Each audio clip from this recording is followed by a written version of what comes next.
Hi எல்லாரும் எப்படி இருக்கீங்க? இது வந்து பார்த்திங்கன்னா காரப்பொடி மீனுன்னு சொல்லுவாங்கள்ல, அது நிறைய பேர் ஏதோ மீன் சொல்கிறாங்க. எங்களுக்கு தெரிஞ்சது காரப்பொடி மீன். அதை வச்சு எப்படி குழம்பு பண்ணுறேன்னு பாருங்கள். இது வந்து கொஞ்சம் மருந்து குழம்பு மாதிரி தான். இவ்வளோ மிளகு எடுத்துருக்கேன். புளி கரைச்சிட்டு கொஞ்சமாக மிளகுத்தூள் போட்டு மிளகாய் பொடி போட்டுட்டு உப்பு போட்டு மஞ்சள் பொடி போட்டிருக்கேன். மிளகை வந்து நல்லா இந்த மாதிரி தண்ணி விட்டு கொஞ்சம் கொஞ்சமாக அரைச்சிக்கோங்க. நல்லா பூண்டு வேணால் தட்டி கூட போட்டுக்கலாம். இந்த மாதிரி கிரைண்ட் பண்ணியும் போட்டுக்கலாம். ரொம்ப கிரைண்ட் பண்ணக்கூடாது. 1 2 மாதிரி 5 மாதிரி கிரைண்ட் பண்ணிக்கோங்க. ஒரு தக்காளி பழம் எடுத்து நல்லா பிழிஞ்சிட்டேன். புளி தண்ணி கொஞ்சமாக மிளகாய் பொடி உப்பு தக்காளி பழம் போட்டு நல்லா கரைச்சி வச்சாச்சு. இந்த இதுவை குழம்புக்காக கூட்டி வச்சுட்டேன். இந்த பக்கம் வந்து மிளகும் பூண்டும் நல்லா வந்து மிளகை நல்லா அரைச்சிட்டு அதுக்கப்புறம் பூண்டை போட்டு ஒரு ஓட்டிட்டேன். வேணா நீங்கள் ஏதாவது உரல் இருந்தால் உரலில் வந்து பூண்டை நல்லா இடித்து போட்டுக்கோங்க. அதையும் எடுத்து இதை தண்ணியில் ஊற்றிட்டு நல்லா ரெண்டுத்தையும் மிக்ஸ் பண்ணி கலந்து வச்சுருங்க. அவ்வளோதான் இந்த குழம்புக்கு. இதுக்கு நான் வெங்காயம்லாம் எதுவும் ஆட் பண்ண மாட்டேன். இது வந்து ஒரு மருந்து குழம்பு மாதிரி தான். இந்த கிளைமேட்டுக்கெலாம் ரொம்ப நல்லாயிருக்கும். இது வந்து காரப்பொடி கருவாடுன்னு ஒன்று இருக்குது. அதுவே கருவாடாக இருக்கும் இல்லையா, கருவாடில் கூட வைக்கலாம். ரொம்ப நல்லாயிருக்கும். இது வந்து ஃப்ரெஷ் மீன் கிடச்சிது. இப்போ இந்த கார்த்திகை மாதம்லாம் வந்து இந்த காரப்பொடி மீன் கிடைக்கும்னு சொல்லுவாங்க. ஏன்னா இது சளிக்கு ஏற்றது நல்லதுன்னு சொல்லிட்டு அதனால வாஷ் பண்ணி வச்சுருக்கேன். இந்த மீன் தான் சொல்கிறேன். இது வந்து காரப்பொடி மீன். முள் கொஞ்சம் இருக்கும், பட் ஆனால் நல்லாயிருக்கும் டேஸ்டியாக. இது சட்டியில் தான் நான் வைக்கிறேன்.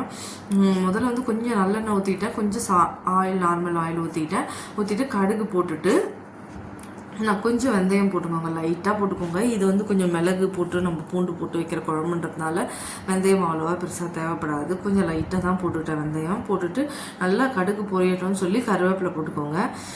வெங்காயம் நான் போட மாட்டேன்.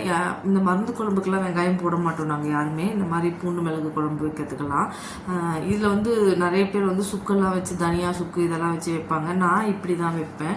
இது ரொம்ப சிம்பிளாகவும் இருக்கும், ரொம்ப டேஸ்டியாகவும் இருக்கும்.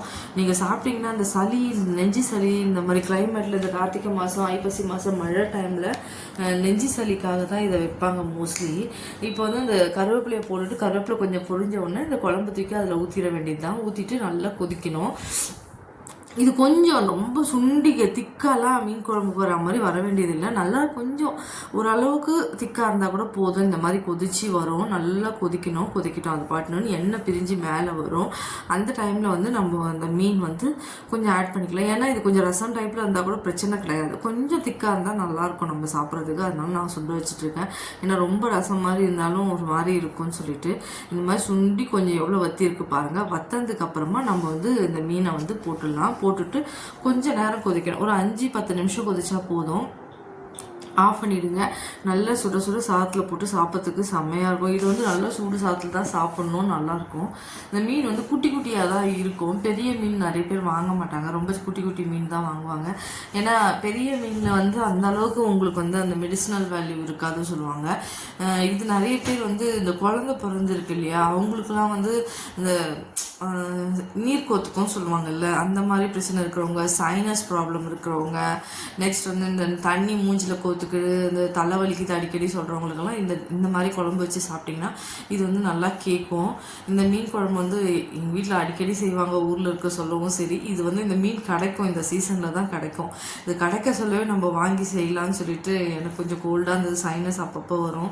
அதனால் சரி செஞ்சேன். செம்மையாக இருந்தது. ஆனால் 2 நாள் வச்சு நல்லா சாப்பிட்டேன். எனக்கு ரொம்ப பிடிக்கும். இது இட்லிக்கெல்லாம் தொட்டு சாப்பிட்டா கூட செம்ம டேஸ்ட்டாக இருக்கும், செம்ம எண்ணெயாகவும் இருக்கும்.